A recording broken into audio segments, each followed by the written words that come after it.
Temkin isotherm. This is the modification of Longmeyer adsorption isotherm. Longmeyer adsorption ಅಲ್ಲಿ heat of adsorption ಬಗ್ಗೆ explain ಮಾಡಿರಲಿಲ್ಲ.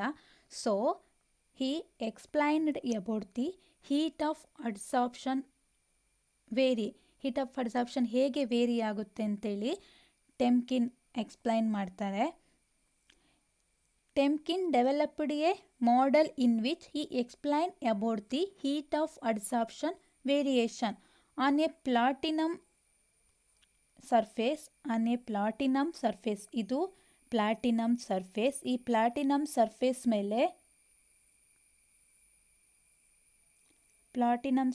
ಮೇಲೆ CO2 gas ಏನಾಗುತ್ತೆ, CO gas accumulate ಆಗುತ್ತೆ. In a Temkin model explained that variation in heat of adsorption when a surface of platinum CO gas is chemically adsorbed. That time heat of adsorption decreases linearly with surface coverage. Surface coverage ಜೊತೆಗೆ ಏನಾಗುತ್ತೆ, heat of adsorption decrease ಆಗ್ತಾ ಹೋಗುತ್ತೆ. Surface cover ಆಗ್ತಾ ಹೋದಾಗೆ surface ಮೇಲೆ site occupy ಆಗ್ತಾ ಹೋಗುತ್ತೆ. That time surface site decreases linearly. ಯಾಕೆ ಈ ರೀತಿ ಆಗುತ್ತೆ ಅಂದರೆ due to the interaction between the adsorbate particle. Platinum ಮೇಲೆ CO ಗ್ಯಾಸ್ ಅಡ್ಸಾರ್ಬ್ ಆಗುತ್ತಲ್ವಾ, ಅದರ ಇಂಟರಾಕ್ಷನ್ ಇಂದ ಏನಾಗ್ತಾ ಹೋಗ್ತದೆ, due to that interaction there will be heat of adsorption decreases. Equation of the Temkin: theta is equal RT by B ln A into CV. Theta is equal RT by B ln A into CL, where theta is the fraction of surface site occupied by gas molecule. Gas molecule occupy ಮಾಡುವ surface ಸೈಟ್ನ ಫ್ರಾಕ್ಷನ್ನ ನಾವು theta ಅಂತ ಹೇಳ್ತೀವಿ. R is a gas constant, T is the temperature, A is the Temkin isotherm constant, B is the Temkin constant related to heat of adsorption. Heat of ಅಡ್ಸಾರ್ಪ್ಷನ್ಗೆ relate ಆಗಿರುವಂತಹ Temkin constant. C L is the concentration of gas in liquefaction in a liquid phase. Cl is the concentration of gas in liquid phase. liquid phase ಅಲ್ಲಿರುವಂತಹ ಗ್ಯಾಸ್ನ concentration. ನಿಮಗೆ 2 ಮಾರ್ಕ್ಸಿಗೆ ಕೇಳುವಂಥದ್ದು ಟೆಮ್ಕಿನ್ isotherm. ಟೆಮ್ಕಿನ್ ಐಸೋಥರ್ಮಲ್ಲಿ ಏನಾಗುತ್ತೆ, representation ಟೆಮ್ಕಿನ್ equation ಅಂತಲೂ ಕೇಳ್ಬೋದು. ಇಲ್ಲೇನಾಗುತ್ತೆ, the surface of adsorbent occupied by adsorbate, heat of adsorption of all the molecule in layer would be decreased linearly with coverage due to indirect interaction. Equation is theta is equal RT by B ln of A into CL. 2 ಮಾರ್ಕಿಗೆ ಕೇಳೋ question ಇದು.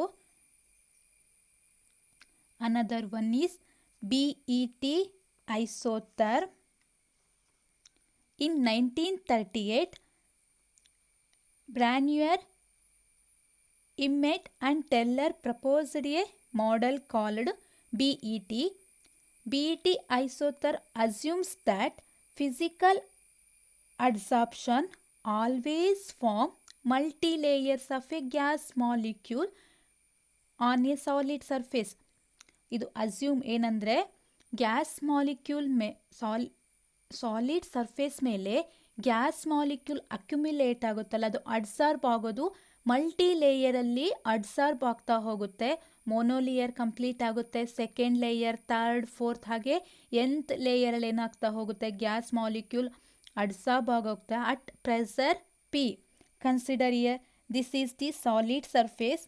Solid surface ಮೇಲೆ gas molecule accumulate ಆಗ್ತಾ ಇದೆ. Monolayer complete ಆದಮೇಲೆ second layer, third, fourth, fifth, six, seventh, ಹೀಗೆ nth ಲೇಯರ್ವರೆಗೂ ಏನಾಗ್ತಾ ಇದೆ, gas molecule accumulate ಆಗ್ತಾ ಹೋಗ್ತಾ ಇದೆ. Based on assumption BET, equation is given as P by VT into P naught minus P is equal 1 by Vm into C plus C minus 1 by Vm C into P by P naught. This is the important equation. ನಿಮಗೆ direct ಆಗಿ BET ಈಕ್ವೇಷನ್ನೇ ಕೇಳೋದು, derivation ಎಲ್ಲ ಏನಿಲ್ಲ ಕೇಳಲ್ಲ. Equation, this is the BET equation where P is the pressure at gas adsorbed. Gas adsorb ಆಗುತ್ತಲ್ಲ ಅದರ ಪ್ರೆಸರ್ನ ನಾವು P ಅಂತ ಹೇಳ್ತೀವಿ. P naught is the saturated pressure, saturation pressure. ಅಲ್ಲ ಪ್ರೆಸರಲ್ಲಿ ಏನಾಗುತ್ತೆ ಅಂದರೆ gas will be liquefy, gas liquefy ಆಗುತ್ತೆ. ಅದಾದಮೇಲೆ ನೆಕ್ಸ್ಟು ಯಾವುದೇ ರೀತಿಯ ಅಡ್ಸಾಪ್ಷನ್ ಆಗಲ್ಲ. ಲಿಕ್ವಿಫೈ ಆದಮೇಲೆ ಯಾವುದೇ ರೀತಿಯಲ್ಲಿ ಅಡ್ಸಾಪ್ಷನ್ ಆಗಲ್ಲ. Next VT is the volume of gas adsorbed at pressure P. Gas adsorb ಆಗುತ್ತಲ್ಲ ಅದರ volume. Vm is the volume of gas correspond to complete monolayer adsorption. Monolayer adsorption ಆಗಬೇಕಾದ್ರೆ ಗ್ಯಾಸ್ಗೆ ಬೇಕಾಗುವಂತಹ ವ್ಯಾಲ್ಯೂಮ್ನ Vm ಅಂತ ಹೇಳ್ತೀವಿ. C is the constant depend on nature of the gas. Gas nature ಮೇಲೆ ಅದು C ಡಿಪೆಂಡ್ ಆಗಿದೆ. Where C is equal E power E1 minus EL divide by RT where E1 is the heat of adsorption of first layer. E1 is the heat of adsorption of first layer. mono-layer adsorption ಆಗುತ್ತಲ್ವಾ ಅದರ heat of adsorption ನಾವು E1 ಅಂತ ಹೇಳ್ತೀವಿ. EL is the heat of liquefaction of gas. Gas liquefy ಆಗುತ್ತಲ್ಲ ಅದರ ಹೀಟ್ನ ನಾವು EL ಅಂತ ಹೇಳ್ತೀವಿ. R is the rate constant, T is the temperature. This is about the BET isotherm. ನಿಮಗೆ ಕೇಳ್ತಾರೆ, ಇಂಪಾರ್ಟೆಂಟ್ ಇದು, ಕ್ವಶನ್ ಬಂದೇ ಬರುತ್ತೆ. BET ಈಕ್ವೇಷನ್ ಬರೀರಿ ಅಂದರೆ ನೆನಪಿರಬೇಕು ಈ ಈಕ್ವೇಷನ್. ಇದರಲ್ಲಿ 1 ಟರ್ಮ್ಸ್ ಕೂಡ ಮಿಸ್ ಆಗೋಂಗಿಲ್ಲ. Important BET equation.